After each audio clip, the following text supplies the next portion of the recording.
মন্ডলীয় প্রতিষ্ঠিতা জামিয়া রহমানিয়া বেরতলার সম্মানিত প্রতিষ্ঠিতা আল্লামা জুবাইর আহমদ আনসারী রাহমাতুল্লাহি আলাইহি উনি এত সুন্দর জান্নাতের বাগান করে গেলেন, কিন্তু আজকে জান্নাতের বাগান রয়ে গেল। কিন্তু ওনার মতো এত সুন্দর ওয়াইজিন বক্তা আল্লামা জুবাইর আহমদ আনসারী উনি আজকে দুনিয়া থেকে বিদায় নিয়ে গিয়েছেন।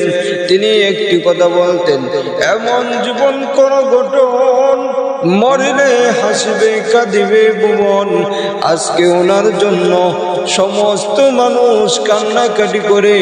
আইরে এত সুন্দর মুফাসসির ছিলেন, এত সুন্দর মানুষকে বয়ান করে শুনাইতেন, কিন্তু আজকে উনি আমাদের মাঝে থেকে চলে গেলেন।